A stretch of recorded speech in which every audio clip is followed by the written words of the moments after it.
Perintah Kaisar Naga. Audiobook, novel silat. Episode 330. Binatang Badaroh itu meraung, menatap Dev dengan mata merah, dan mengeluarkan raungan. Jangan takut, aku di sini untuk membantumu. Dev sebenarnya berbicara kepada binatang Badaroh itu. Binatang Badaroh itu sepertinya tidak mendengarkan kata-kata Dev. Setelah mengaum, aura menakutkan datang ke arah Dev. Setelah melihat ini, penatua sekte segera meneriakkan sesuatu yang buruk, karena dia tahu bahwa auman makhluk roh itu sangat menakutkan. Tapi Dev sebenarnya berdiri tak bergerak, membiarkan aura menakutkan datang ke arahnya. Aura tersebut menyebabkan beberapa formasi sihir bergetar, tetapi tubuh Dev tetap tidak bergerak. Meskipun Dev hanya berada di alam kesengsaraan transendensi tingkat pertama, kekuatannya bukanlah sesuatu yang dapat diguncang oleh makhluk spiritual ini. Para penatua sekte yang melihat adegan ini tercengang. Apakah ini tingkat kultivasi tingkat pertama di alam kesengsaraan transendensi? Wajah sesepuh sekte itu penuh dengan ketidakpercayaan. Melihat raungan itu tidak berpengaruh bagi Dev, binatang badak itu mundur dan berencana untuk memukul Dev. Aku tidak akan menyakiti bayimu. Setelah Dev selesai berbicara, dia melambaikan telapak tangannya dengan lembut, dan cahaya lembut jatuh ke tubuh makhluk roh, dan kemudian membentuk formasi cahaya di sekitar tubuh makhluk roh. Selain itu, Dev terus melantunkan mantra pemurnian hati di mulutnya, dan makhluk roh itu perlahan menjadi tenang, dan warna merah di matanya perlahan menghilang. Apa yang terjadi? Melihat adegan ini, Scarlett dan Helena juga sedikit bingung. Binatang Badaroh itu benar-benar tenang, dan di bawah lingkaran cahaya, ia mulai melahirkan bayi dengan paksa. Dengan auman binatang roh, seekor binatang roh kecil lahir. Binatang Badaroh itu terus menjilati anaknya, tampak seperti ibu yang lembut, tanpa ekspresi kekerasan seperti di awal. Dev memandangi binatang yang diam itu dan perlahan keluar dari formasi sihir. Apa yang terjadi? Melihat Dev keluar, sesepuh sekte bertanya dengan wajah bingung. Sepertinya aku tahu kenapa binatang Badaroh ini bunuh diri, kata Dev dengan wajah serius. Kenapa? Helena dan Scarlett bertanya serempak. Karena ada roh jahat yang tidak terdeteksi. Roh jahat ini hampir tidak terdeteksi, tetapi makhluk roh ini sangat peka terhadap nafas, sehingga diganggu oleh roh jahat ini. Saya hanya menggunakan sihir untuk memblokir roh jahat itu, si makhluk roh segera menjadi tenang, yang tampaknya menjadi penyebab masalah adalah roh jahat ini. Saya merasakan aura aneh sejak awal, tetapi saya tidak dapat memastikannya. Tepat ketika saya memasuki formasi sihir, makhluk roh itu hanya ketika terdengar suara gemuruh dan nafas yang menakutkan, saya menangkap roh jahat itu. Dev menjelaskan dengan hati-hati. Kenapa aku tidak merasakan roh jahat itu? Scarlett tertegun. Dengan kondisinya saat ini, Dev seharusnya tidak menyadarinya, jadi dia seharusnya tidak bisa mendeteksinya. Penatua sekte tersebut juga penuh dengan keraguan dan berkata, roh jahat? Seharusnya tidak demikian. Meskipun ada roh jahat di lembah orang mati, ada formasi di tengah untuk memblokirnya. Tidak mungkin agar roh jahat memasuki lembah binatang roh. Ayo pergi dan lihat, mungkin Anda tahu. Setelah Dev selesai berbicara, dia berjalan keluar gua. Helena dan yang lainnya buru-buru mengikuti, lalu mengikuti Dev menuju lembah orang mati. Setelah meninggalkan gua, Dev tidak bisa lagi mendeteksi roh jahat. Tapi dia masih berjalan menuju lembah orang mati. Datang ke lembah orang mati lagi, Dev perlahan masuk ketika dia melihat tulang-tulang di tanah dan makhluk spiritual yang tidak bergerak. Ketika Helena dan Scarlett ingin mengikuti, mereka dihentikan oleh Dev. Jangan masuk. Tidak mungkin ada aura lain di tempat ini sekarang. Dev takut aura di Helena dan Scarlett akan menutupi roh jahat yang tidak terdeteksi. Ketika Dev memasuki lembah orang mati, dia langsung dikelilingi oleh roh jahat yang kental. Dev tidak takut dengan roh jahat ini, justru dia sangat menyukai roh jahat.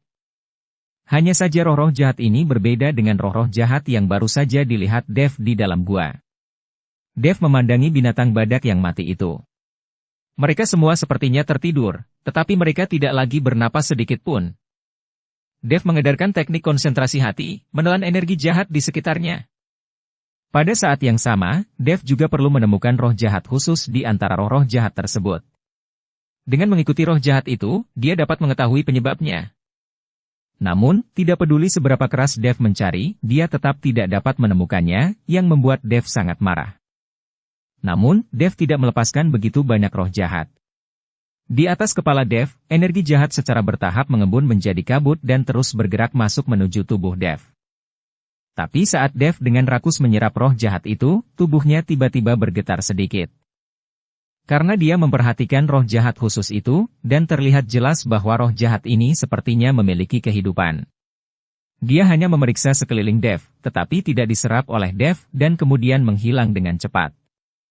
Secercah cahaya melintas di mata Dev, dan kemudian teknik konsentrasi hati berhenti bekerja, dan kesadarannya terfokus pada satu tempat, mengunci roh jahat dengan kuat. Helena dan yang lainnya melihat Dev tiba-tiba mulai berlari, dan dia masih berlari menuju kedalaman lembah orang mati. Namun, Dev telah memberikan instruksi, jadi mereka tidak berani masuk secara pribadi, karena takut merusak acara penting Dev. Segera, sosok Dev menghilang di depan mata mereka. Dev mengunci roh jahat itu sampai dia sampai di kaki puncak gunung. Puncak gunung ini dulunya adalah tempat di mana busur Raja Dewa ditempatkan. Mengikuti roh jahat itu, Dev mendaki menuju puncak gunung, dan segera menemukan sebuah gua yang tampak kecil di tengah gunung. Dan roh jahat ini keluar dari gua ini. Melihat gua hitam tak berdasar, Dev tidak berani masuk dengan gegabah, dia mengamati bagian luarnya sebentar, dan kemudian ingin menggunakan api untuk mengusir hal-hal jahat di dalam. Sebelum Dev bisa menggunakan api pamungkas, dia melihat bayangan hitam keluar dengan cepat, lalu menampar Dev dengan telapak tangan. Dev sangat terkejut hingga dia mundur dan jatuh langsung dari lereng gunung. Tapi bayangan hitam itu menempel pada Dev dan mengejarnya. Setelah Dev mendarat, dia memukulnya dengan pukulan tangan kiri. Blaar! Setelah suara keras, cahaya terang memancar ke segala arah. Saat telapak tangannya bersentuhan, Dev tercengang. Dan bayangan hitam itu juga berhenti dan menatap Dev dengan tidak percaya. Kenapa kamu ada di sini? Dev memandang iblis bayangan jahat di depannya, wajahnya dipenuhi rasa tidak percaya. Iblis bayangan jahat juga memiliki ekspresi kaget di wajahnya. Kenapa kamu kembali? Dan alammu tampaknya telah meningkat pesat. Saya telah berada di surga dan dunia manusia untuk waktu yang lama. Saya tidak tahu apa yang dilakukan senior iblis bayangan jahat di sini. Dev bertanya dengan bingung. Tentu saja saya harus berlatih. Sisa jiwa saya yang tertekan melarikan diri kembali ke dunia surga dan manusia untuk membentuk kembali tubuh saya. Saya telah kehilangan sebagian besar kultivasi saya, jadi tentu saja saya harus berlatih. Kematian sangat lazim, jadi paling cocok untuk berlatih di sini. Anda mendapatkan busur Raja Dewa, tetapi Anda tetap tidak bersembunyi. Anda berani datang ke sini. Hati-hati supaya tidak ditemukan oleh binatang buas itu. Iblis bayangan jahat berkata pada Dev. Tidak masalah, bahkan jika Raja Singa ada di sini, dia tidak akan berani melakukan apapun padaku. Dev tersenyum ringan. Iblis bayangan jahat memandang Dev dari atas ke bawah, dan kemudian berkata dengan takjub. Saya tidak menyangka bahwa Anda, yang berada di alam kesengsaraan transendensi tingkat pertama, sangatlah kuat. Telapak tangan saya gagal melakukan apapun terhadap Anda. Senior iblis bayangan jahat, tidak ada masalah jika kamu menyerap kekuatan roh jahat untuk memulihkan energi budidayamu, tapi mengapa kamu membunuh binatang badak roh ini? Untungnya, Raja Singa tidak ada di sini. Jika dia ada di sini, dia mungkin akan menemukan keberadaanmu. Dev bertanya sambil menunjuk ke mayat binatang badak roh yang berserakan di tanah. Saya membunuh binatang roh? Iblis bayangan jahat memandangi mayat binatang roh di tanah, dan dia juga bingung. Saya tidak membunuh binatang roh ini. Saya telah berlatih di dalam gua dan tidak pernah pergi. Bagaimana saya bisa membunuh makhluk roh ini? Dan jika saya membunuh begitu banyak makhluk roh, bukankah itu akan menarik perhatian lembah binatang roh? Bagaimana saya masih bisa berkultivasi? Dev memandangi tatapan iblis bayangan dan tahu bahwa iblis bayangan pasti sedang berlatih. Sinar nafas melewati formasi sihir dan mencapai lembah binatang roh. Karena nafasnya lemah, tidak ada yang menyadarinya, tetapi binatang badak roh, yang sangat peka terhadap nafas, tertarik oleh nafas, lalu datang ke lembah orang mati satu demi satu. Kemudian sejumlah besar energi roh jahat di lembah orang mati membuat binatang badak roh tidak mampu menahannya, dan mereka mati satu demi satu. Tampaknya senior iblis bayangan membuat kesalahan yang tidak disengaja. Tetapi, dengan begitu banyak makhluk roh mati dari lembah binatang roh, kebenarannya pasti akan terungkap. Kata Dev. Anda tidak boleh membiarkan orang-orang dari lembah binatang roh masuk dan mengganggu pengembangan spiritual saya. Saya sedang dalam tahap pemulihan yang cepat dan tidak dapat diganggu. Terlebih lagi, jika saya pergi dari sini, tidak ada tempat di mana saya dapat menemukan energi roh jahat yang begitu kuat. Iblis bayangan jahat tidak ingin pergi dari sini, jadi dia hanya bisa meminta Dev menemukan cara untuk mencegah orang-orang dari lembah binatang roh masuk ke menyelidiki. Aku akan mencari tahu. Kalau begitu aku akan membuat alasan saja, kata Dev sambil mengeluarkan jam dari cincin penyimpanannya. Senior iblis bayangan, lihat benda ini, apakah kamu mengenalinya? Tahukah kamu caranya menggunakannya? Iblis bayangan mengambil jam itu, melihatnya, dan bertanya dengan sedikit keterkejutan di matanya. Dari mana kamu mendapatkan ini? Saya membelinya dari seorang pria paruh baya. Kata Dev jujur. Ini adalah artefak sihir waktu, tapi melihat situasi saat ini, artefak sihir ini pasti sudah rusak, kalau tidak maka tidak akan berubah menjadi batu. Jika kamu ingin menggunakan artefak sihir waktu ini, kamu perlu memahami asal mula waktu. Ini semua tentang asal-usulnya. Iblis bayangan menjelaskan. Asal mula waktu? Dev tercengang.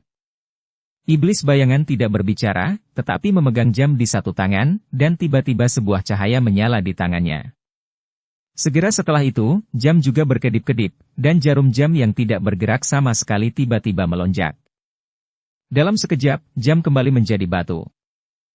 Tetapi ketika wajah Dev penuh dengan keterkejutan dan dia hendak berbicara dengan iblis bayangan, dia menemukan bahwa iblis bayangan telah tiba di depan pintu masuk gua di tengah gunung tanpa mengetahui kapan.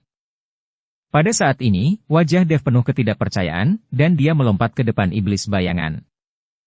Senior iblis bayangan, bisakah kamu berteleportasi? Kenapa kamu ada di sini dalam sekejap mata? Dev bertanya dengan heran. Dengan kekuatanku saat ini, aku bisa berteleportasi seperti sampah. Aku baru saja mengaktifkan artefak kali ini. Faktanya, momen yang kamu pikir adalah momen sudah lama berlalu. Iblis bayangan tersenyum tipis, lalu mengambil sebuah batu. Melemparkannya ke bawah gunung, batu itu jatuh secara vertikal dengan kecepatan yang sangat cepat. Namun saat jam di tangan iblis bayangan berputar, Dev menemukan bahwa kecepatan jatuhnya batu itu telah melambat, sangat lambat, seperti darah yang jatuh. Namun itu hanya terjadi sesaat, setelah jam di tangan iblis bayangan berhenti bergerak lagi, batu itu menghantam tanah dengan keras. Apa yang kamu lihat? Tanya iblis bayangan. Itu menjadi lebih lambat. Sepertinya waktu telah melambat, dan kecepatan batunya juga melambat, kata Dev terkejut. Namun setelah kamu memahami asal-muasal waktu dan benar-benar mempraktikkan sihir waktu, benda-benda tersebut dapat digunakan bahkan tanpa senjata sihir. Dan artefak sihir ini pernah digunakan oleh orang tua iblis angin sebelumnya, dan saya merasakan napasnya setelah saya mengaktifkannya. Iblis bayangan mengikuti Dev dan berkata, Senior iblis angin? Mata Dev melebar dan mulutnya tiba-tiba terbuka. Dev melihat pria parubaya itu agak aneh sejak awal, dia duduk dengan mantap di depan kios dan tidak bergerak, yang meninggalkan kesan mendalam pada Dev. Mungkinkah pria parubaya ini adalah hantu iblis angin, atau apakah sisa jiwa iblis angin merasuki pria parubaya ini? Lagi pula, ketika dia melarikan diri dari menara penindas iblis, iblis angin hanyalah sisa jiwa, akan sangat sulit untuk bergegas ke dunia surga dan manusia untuk membentuk kembali tubuhnya. Jika Anda tidak dapat membentuk kembali tubuh Anda juga dapat memilih seseorang dan langsung menempelkan sisa jiwa kepada orang tersebut. Dev merasa seperti inilah seharusnya iblis angin. Aku hanya mengatakan bahwa orang tua iblis angin itu telah menggunakan benda ini, tetapi benda itu mungkin tidak diberikan kepadamu olehnya. Jangan pikirkan macam-macam. Iblis bayangan melihat ekspresi Dev dan buru-buru menjelaskan. Saya tidak berpikir liar. Sisa jiwa senior iblis angin juga telah kembali ke dunia surga dan manusia. Saya hanya tidak tahu di mana dia sekarang dan apakah ia telah membentuk kembali tubuhnya, kata Dev. Apakah menurutmu membentuk kembali tubuh itu mudah?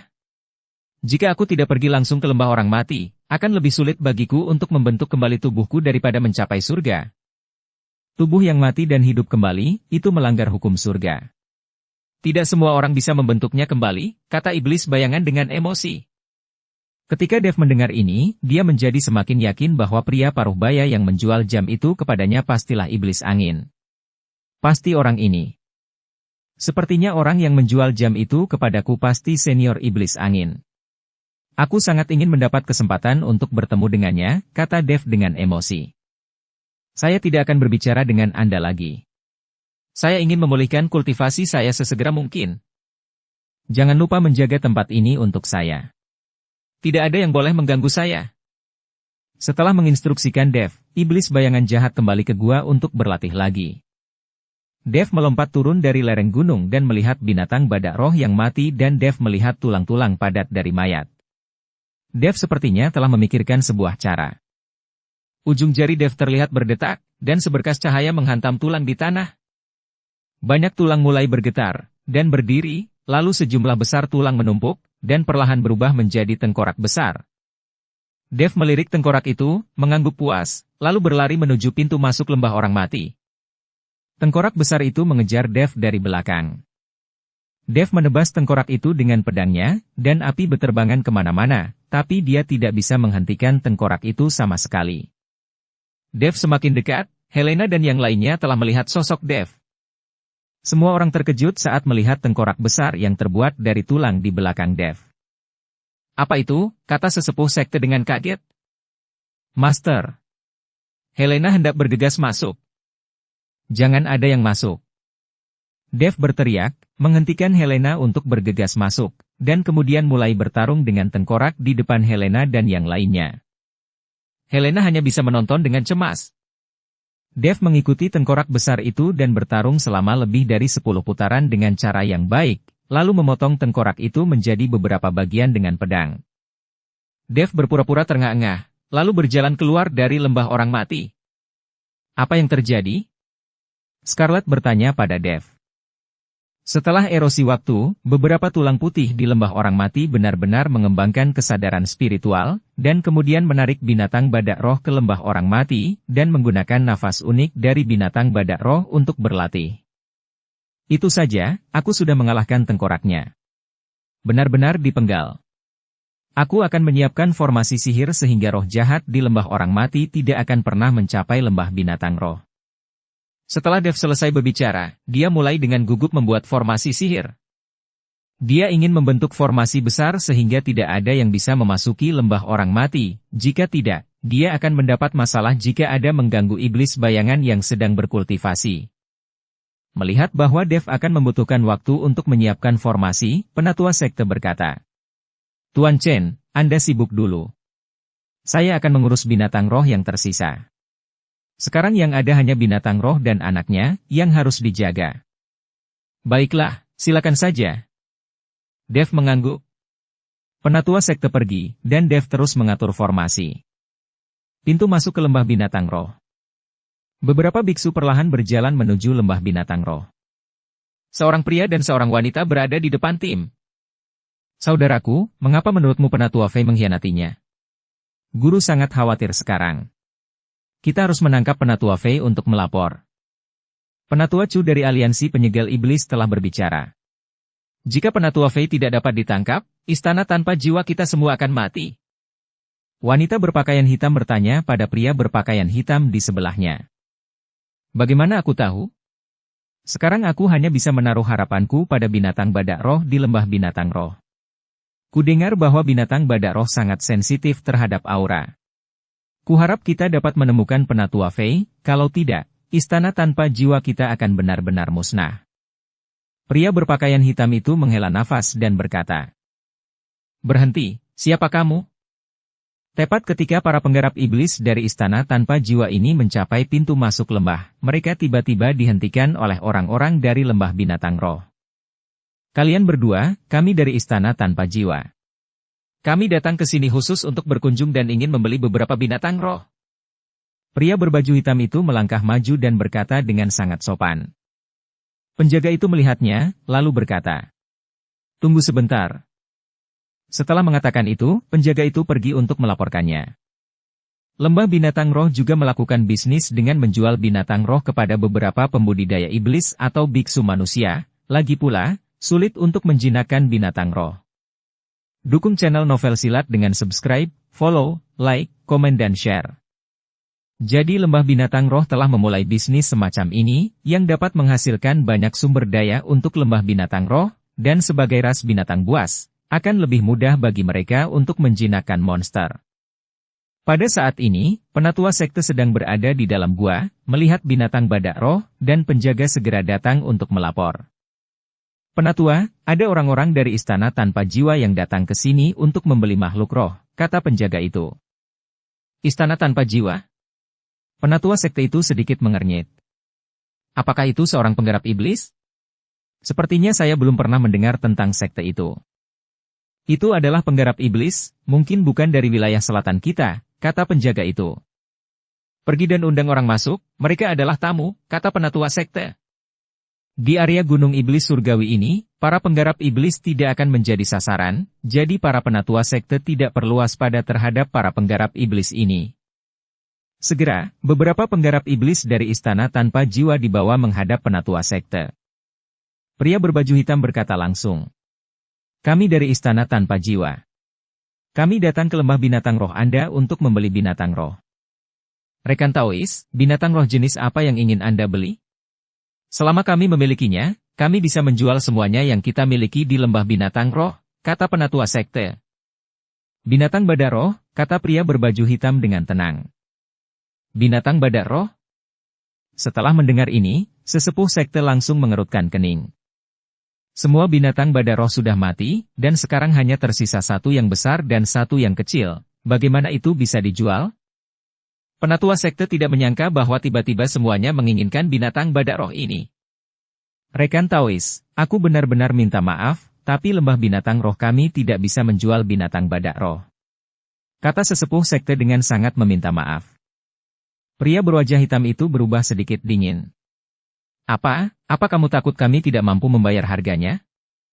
Itu tidak benar, hanya saja monster badak roh kami telah mati dalam jumlah besar akhir-akhir ini, dan sekarang hanya ada satu monster besar dan satu yang kecil tersisa, jadi tidak mungkin untuk menjualnya. Penatua sekte mengatakan yang sebenarnya. Bukankah masih ada dua yang tersisa? Mengapa kamu tidak bisa menjual satu kepada kami? Pria berbaju hitam itu sangat tidak senang. Meskipun tersisa dua, seseorang telah tiba lebih awal dan membutuhkan binatang badak roh, jadi beberapa rekan Taois hanya dapat kembali tanpa hasil. Saya benar-benar minta maaf, kata sesepuh sekte tersebut dengan sangat sopan. Bagaimanapun, para penggarap iblis dari istana tanpa jiwa ini tidak lemah, dan para penatua sekte tidak ingin memikirkan konflik. Kenapa kamu seperti ini? Kamu bisa menjual binatang badak itu kepada kami dengan harga 2 kali lipat. Wanita berbaju hitam itu juga berteriak tidak puas. Rekan Taois, saya benar-benar minta maaf, kami. Sebelum sesepuh sekte dapat menyelesaikan kata-katanya, pria berbaju hitam berkata. Karena Anda tidak ingin menjualnya, maka dapatkah kami melihat binatang badak rohnya? Kami selalu mendengar bahwa binatang badak roh ini sangat kuat. Auranya sangat sensitif, kami benar-benar ingin melihatnya. Penatua sekte tidak mau setuju, tetapi dia pasti tidak akan menyerah jika pihak lain tidak setuju, jadi dia membawa mereka untuk melihat binatang roh itu. Penatua sekte memimpin orang-orang ini dari istana tanpa jiwa ke dalam gua binatang badak roh. Setelah melihat dua makhluk roh, satu besar dan satu kecil, orang-orang di istana tanpa jiwa sangat bersemangat. Jadi ini binatang badak roh. Kelihatannya bodoh. Apakah mereka benar-benar sensitif terhadap nafas? Setelah wanita berbaju hitam melihat binatang badak roh, dia segera mendekatinya. Rekan Taois, ini adalah binatang roh yang baru saja dilahirkan. Jangan mendekatinya. Penatua sekte itu buru-buru berbicara untuk menghentikan wanita berpakaian hitam itu mendekat. Tapi wanita berbaju hitam itu bergegas maju dan meraih binatang roh kecil itu. Berhenti, apa yang kamu lakukan? Penatua sekte terkejut dan bergegas menghentikannya. Namun pria berbaju hitam itu memasang tatapan dingin di matanya. Binatang badak roh ini milik kami. Jika kamu berani menghentikannya, kamu akan dibunuh. Setelah itu, pria itu memukul dengan telapak tangan. Penatua sekte terkejut, dia benar-benar tidak menyangka bahwa orang-orang dari istana tanpa jiwa ini akan berani merampok binatang badak roh di lembah binatang roh mereka secara terbuka. Penatua sekte buru-buru mundur, tetapi wanita berbaju hitam telah menangkap binatang badak roh kecil itu. Saudaraku, ayo mundur. Setelah binatang roh itu berhasil diambil, wanita berbaju hitam itu berteriak. Orang-orang dari istana tanpa jiwa ini mulai bergegas keluar gua. Hentikan mereka, teriak sesepuh sekte. Mendengar raungan sesepuh sekte, banyak biksu di lembah binatang roh mengambil tindakan untuk menghentikannya. Hanya saja para penggarap iblis di istana tanpa jiwa jelas jauh lebih kuat, begitu banyak penggarap di lembah binatang roh yang terjatuh ke tanah. Melihat para penggarap iblis dari istana tanpa jiwa hendak bergegas keluar dari lembah binatang roh, tiba-tiba 3 sosok muncul, dan salah satu dari mereka melayangkan pukulan. Pukulan ini mengeluarkan suara yang memekakkan telinga, dan bayangan tinju yang tak terhitung jumlahnya langsung menghalangi jalannya. Ketika pria berbaju hitam melihat ini, dia melangkah maju dan meninju sosok tinju itu. Suara yang bergema di seluruh dunia, menakutkan. Kekuatan spiritual yang mengerikan melonjak dalam sekejap. Pria berbaju hitam itu berhenti sejenak, lalu mundur 3 langkah. Ketika wanita berbaju hitam melihat ini, dia langsung berhenti. Letakkan binatang badak roh itu, dan aku bisa melepaskanmu. Dev memandang orang-orang di istana tanpa jiwa dan berkata dengan dingin. Beberapa orang di istana tanpa jiwa tidak mengenal Dev. Ketika mereka melihat bahwa Dev hanya berada di alam kesengsaraan transendensi tingkat pertama, mereka semua mengira ini salah. Terutama pria berbaju hitam, wajahnya sangat muram. Lagi pula, dia adalah biksu kelas 6 di alam kesengsaraan transendensi, dan dia juga dianggap sebagai pemimpin di istana tanpa jiwa. Sekarang dia tiba-tiba terlempar mundur 3 langkah oleh seorang kultivator tingkat pertama di alam kesengsaraan transendensi. Itu sangat memalukan. Keluar dari sini, atau kamu akan mati, kata pria berbaju hitam dengan wajah dingin dan mengertakkan gigi. Nada yang sombong sekali. Scarlet dan Helena melangkah maju perlahan. Aura alam kesengsaraan transendensi tingkat ke-7 terungkap dari tubuh Scarlet, dan aura menakutkan terus menekan orang-orang di istana tanpa jiwa. Pada saat ini, para penatua sekte juga memimpin orang-orang untuk mengejar dan mengepung orang-orang ini dari istana tanpa jiwa. Melihat Scarlet adalah biksu tingkat 7 di alam kesengsaraan transendensi, wajah orang-orang di istana tanpa jiwa menjadi semakin jelek. Kamu sangat berani.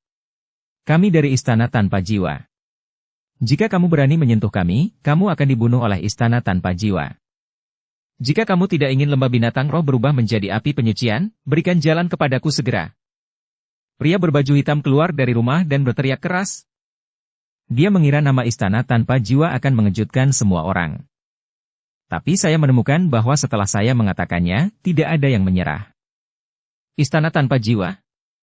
Ketika Dev mendengar nama ini, dia langsung teringat pada penatua Fei, lalu tersenyum dingin dan berkata. Seekor anjing dari aliansi penyegelan iblis mulai menggonggong. Apakah menurutmu istana tanpa jiwamu sangat kuat? Mendengar kata-kata Dev, pria berhati hitam itu tiba-tiba kaget. Semua orang di istana tanpa jiwa juga langsung terkejut. Anda harus tahu bahwa sangat sedikit orang yang tahu bahwa istana tanpa jiwa bekerja sebagai anjing untuk aliansi penyegelan iblis. Mereka tidak mengerti bagaimana Dev mengetahui hal ini. Omong kosong apa yang kamu bicarakan? Kamu berani mempermalukan istana tanpa jiwa kami, kamu mencari kematian. Pria berbaju hitam itu meraung ke arah Dev. Mustahil baginya untuk mengakui bahwa istana tanpa jiwa adalah antek dari aliansi penyegel iblis. Apakah aku berbicara omong kosong atau tidak, kamu tahu yang terbaik di hatimu. Karena kamu berasal dari istana tanpa jiwa. Bahkan jika kamu mengembalikan binatang badak roh, aku tidak bisa membiarkanmu pergi, kata Dev dengan mata dingin.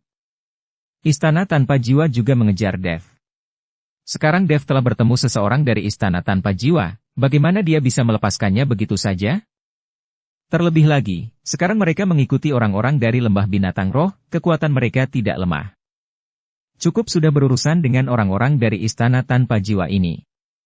Nak, sepertinya kamu akan melawan kami sampai mati. Pria bermata hitam itu menjadi dingin, dan kemudian energi hitam keluar dari tangannya. Energi hitam yang tampak biasa ini mengandung kekuatan yang menakutkan dan langsung menuju ke Dev. Pria berbaju hitam tidak dapat membunuh Dev, seorang biksu muda yang berada di alam kesengsaraan transendensi tingkat pertama, jadi sekarang dia mencoba yang terbaik untuk menyerangnya. Beraninya kamu. Melihat ini, Scarlet berteriak dengan marah.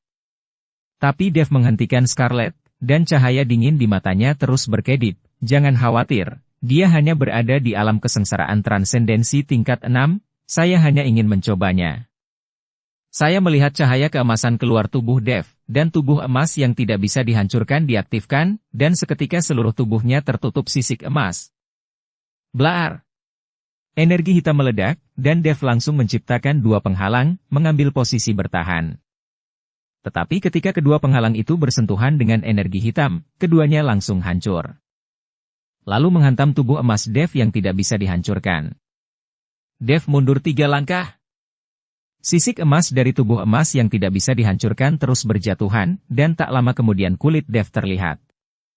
Namun, energi hitam tidak menyebabkan kerusakan berarti pada Dev dan dengan cepat menghilang. Alam kesengsaraan transendensi tingkat 6, tidak lebih dari kentut. Mata Dev penuh dengan penghinaan. Jika bukan karena energi hitam korosif dari pria berbaju hitam, tubuh emas Dev yang tidak bisa dihancurkan tidak akan hancur.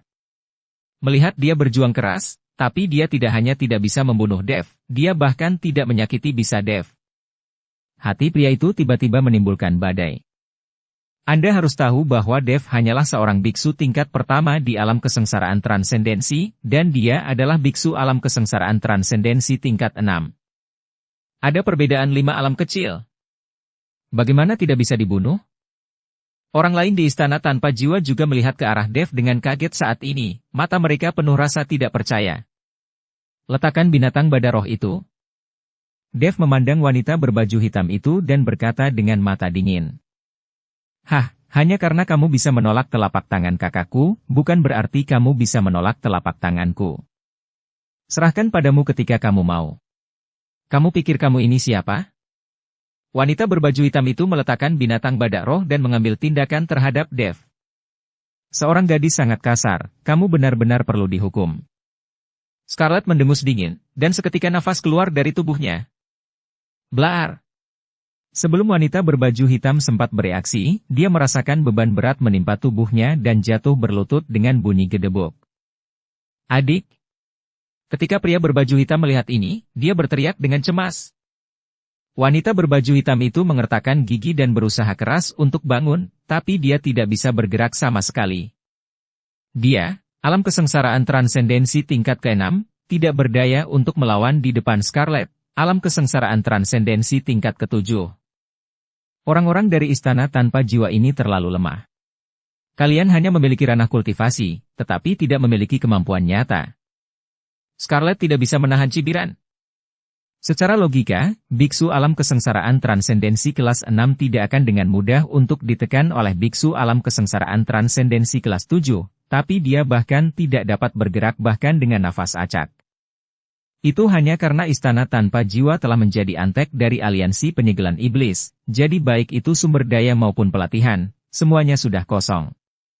Meskipun pria dan wanita berbaju hitam tampaknya memiliki budidaya alam kesengsaraan transendensi tingkat 6, kekuatan mereka sebenarnya tidak terlalu tinggi. Scarlet akhirnya mengerti kenapa Dev berani melawan telapak tangan pria berbaju hitam tanpa membiarkannya mengambil tindakan.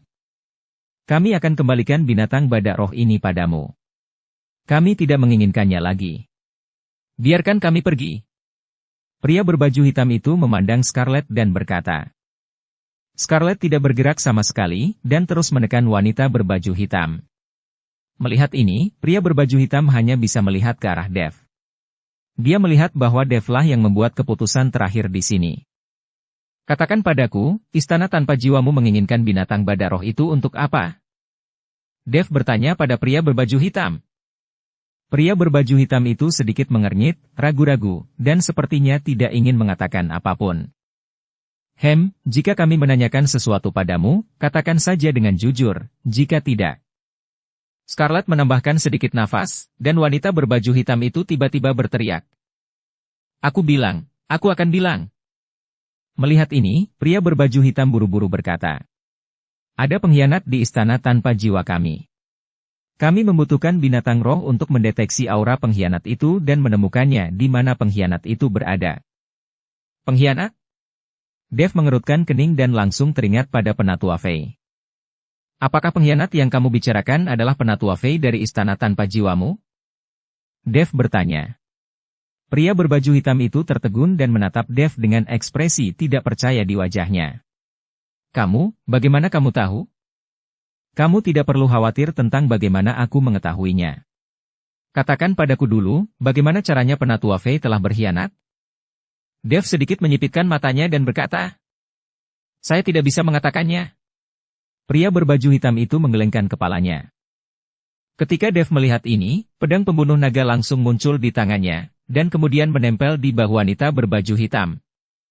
Jika kamu tidak memberitahunya, biarkan dia mati, ancam Dev. Kakak, kamu tidak bisa mengatakannya, jika tidak, istana tanpa jiwa kita akan hancur. Pemberontakan Penatua Fei telah menempatkan istana tanpa jiwa kita dalam kesulitan. Kamu tidak dapat berbicara lagi. Wanita berbaju hitam itu berteriak pada pria itu. Pria berbaju hitam itu tampak cemas dan dilema.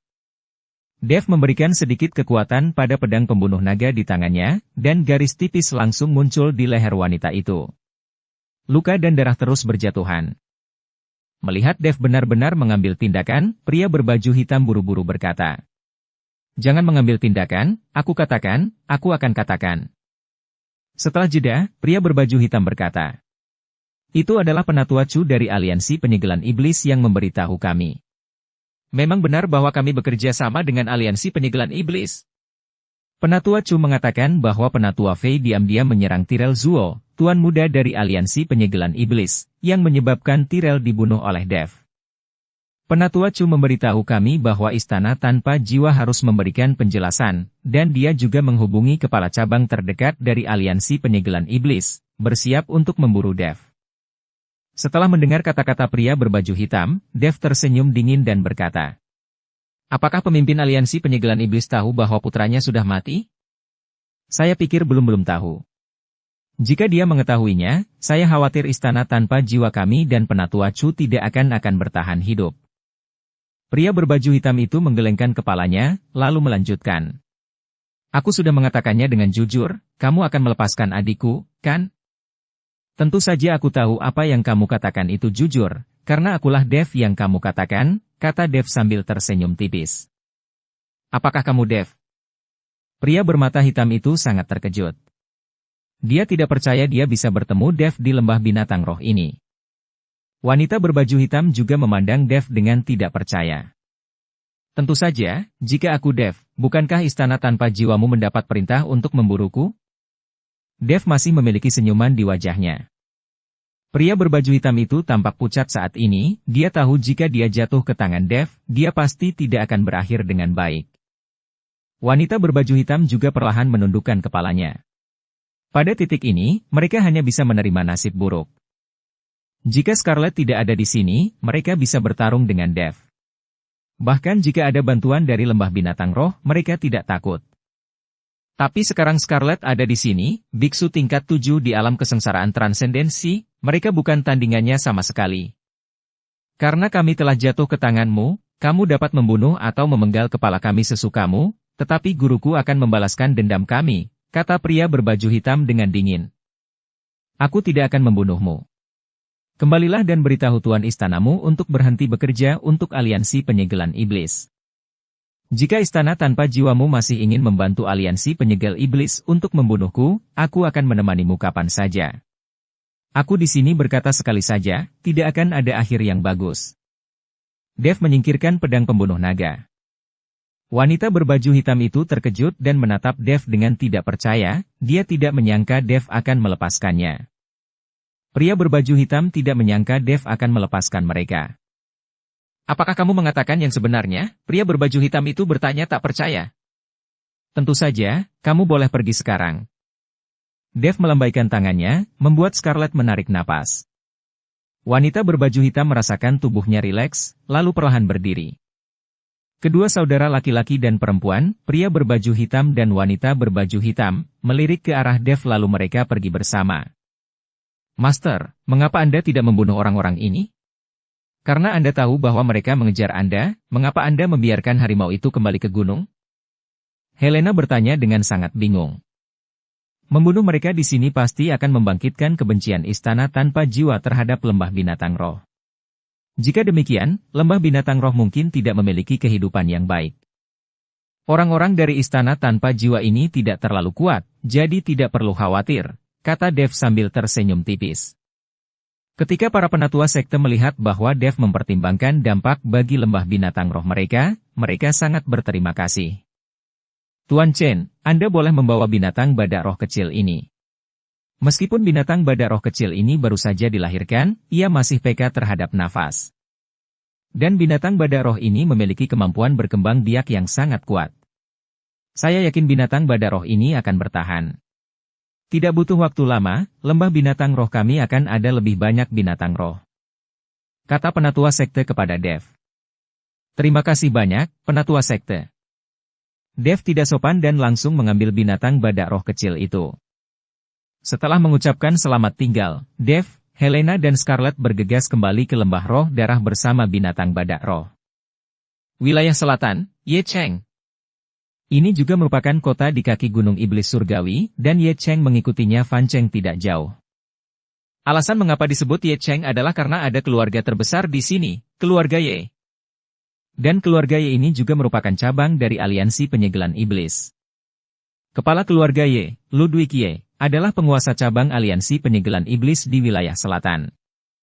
Penatua Chu, kami memiliki total 18 kepala cabang di wilayah selatan. Saya sudah memerintahkan mereka untuk turun.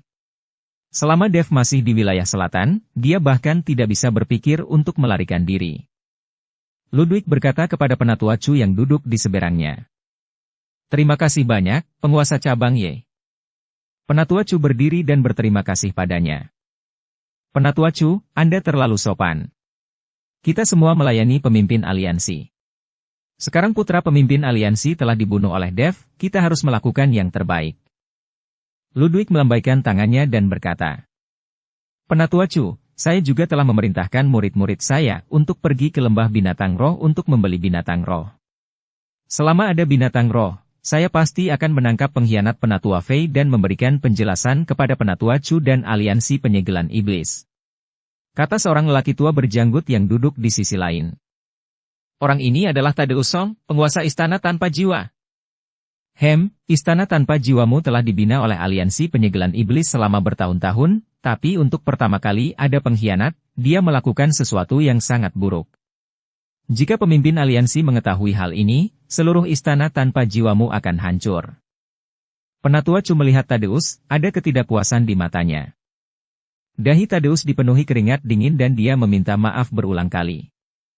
Pada saat ini, dua saudara laki-laki dan perempuan yang pergi ke lembah binatang roh untuk membeli binatang roh telah kembali. Bagaimana kabarnya? Apakah kamu membeli kembali binatang badak roh itu? Tadeus memandang saudara laki-laki dan perempuan itu dan bertanya. Guru, kami. Pria itu tampak malu. Dia hendak membuka mulutnya untuk mengatakan yang sebenarnya, tetapi wanita di samping berkata.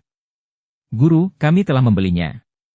Sekarang kita dapat berangkat untuk menangkap pengkhianat itu. Tadeus buru-buru berdiri dan kemudian berkata. Penatua Chu, Tuan Ye, saya akan menemukan pengkhianat itu terlebih dahulu. Dalam 3 hari, saya akan membawa kepala Penatua Fei. Pergilah. Kamu harus tahu, jika kamu tidak dapat menangkap pengkhianat itu, kamu tahu konsekuensinya. Penatua Chu melambaikan tangannya. Tadeus mengangguk, lalu mengikuti saudara laki-laki dan perempuan itu keluar. Di mana binatang badak roh itu? Tadeus bertanya setelah berjalan keluar dari rumah Ye. Guru, dengarkan aku. Wanita itu meraih Tadeus dan berjalan ke tempat tersembunyi. Dia memberitahu Tadeus apa yang sebenarnya terjadi pada mereka di lembah binatang roh. Ketika Tadeus mendengar bahwa muridnya telah bertemu Dev, ekspresi Tadeus menjadi sangat terkejut. Terutama saat Dev melepaskan muridnya. Guru, alasan mengapa saya berbohong kepada Anda barusan adalah untuk membiarkan Anda pergi. Jika Penatua Chu tahu bahwa kami tidak mendapatkan binatang telekinesis itu, dia pasti akan menyalahkan kami. Mungkin kita tidak akan bisa pergi dari sini. Wanita itu berkata dengan lembut. Guru, ayo tinggalkan aliansi penyegelan iblis. Orang-orang ini sama sekali tidak menganggap kita sebagai manusia. Pria berbaju hitam juga berkata pada saat ini.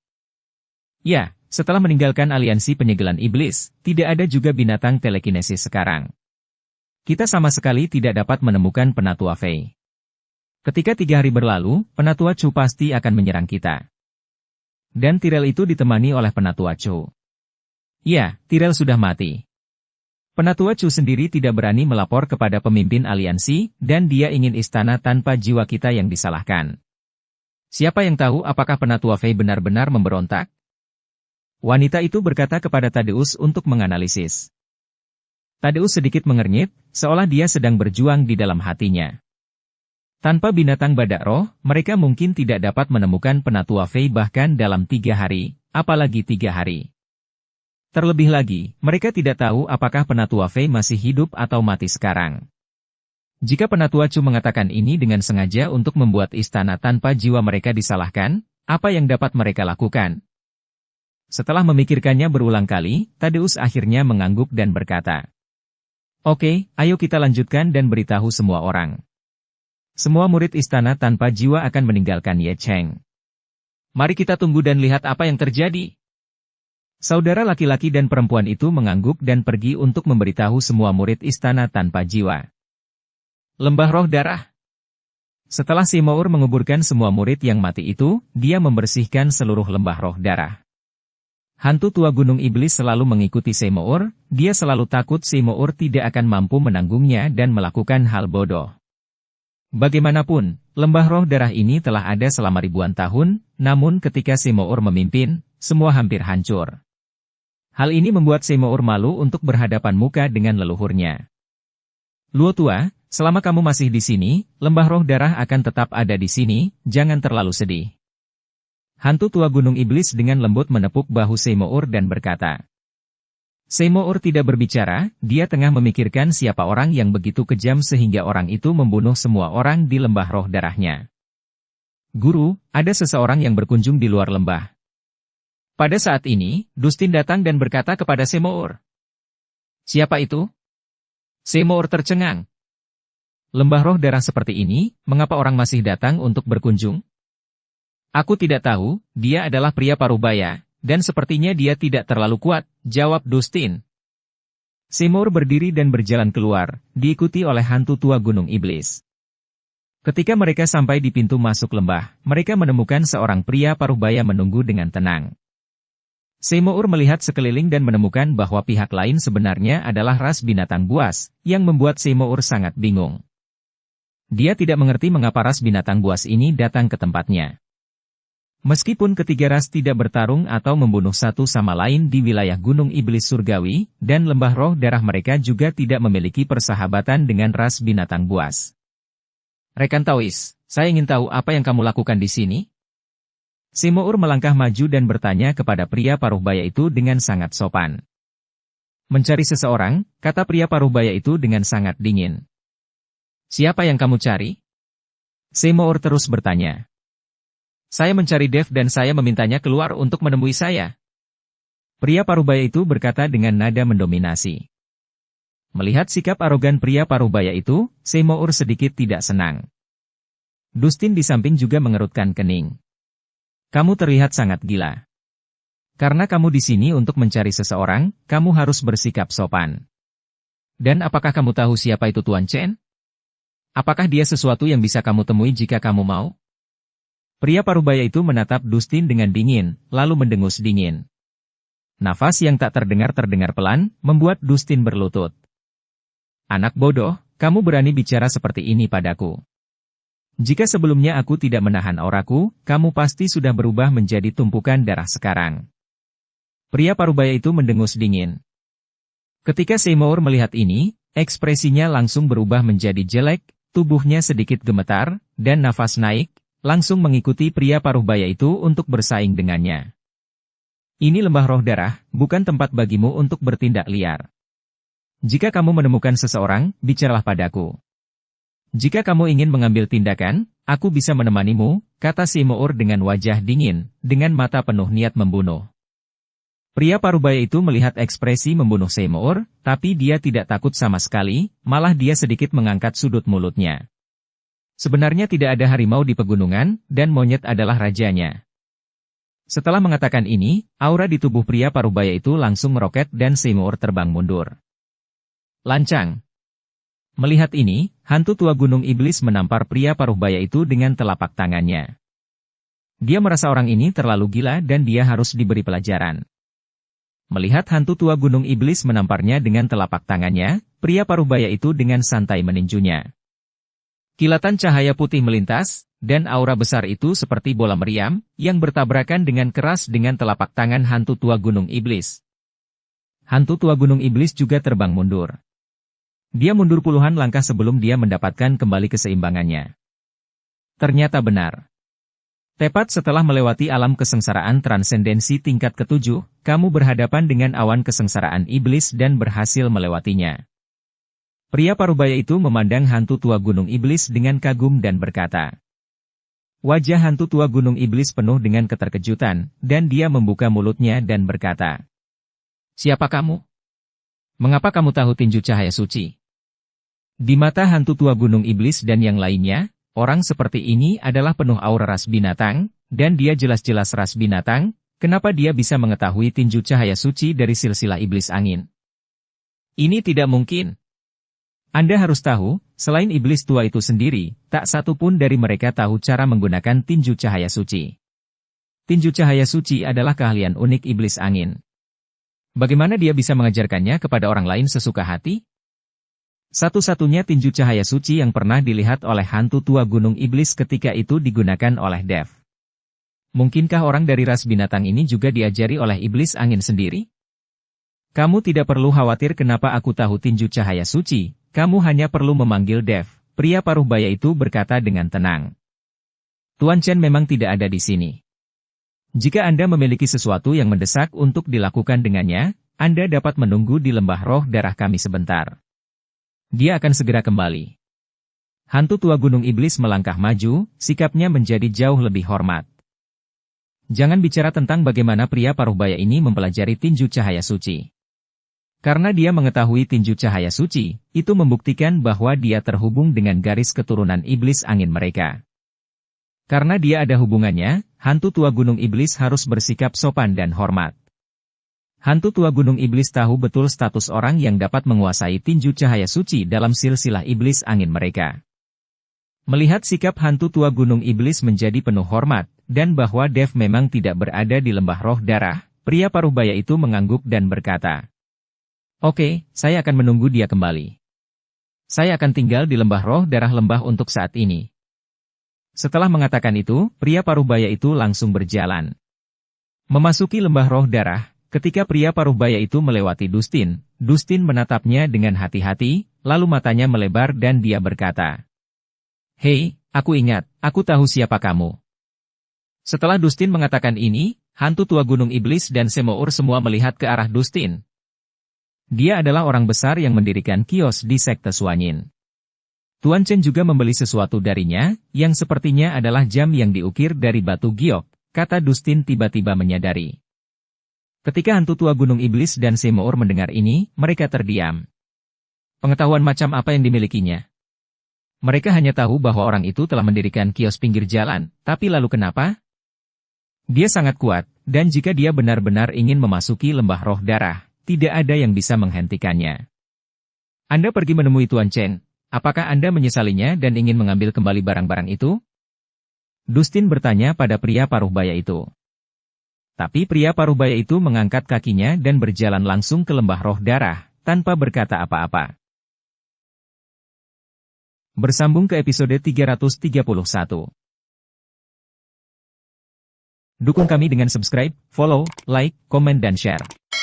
Terima kasih.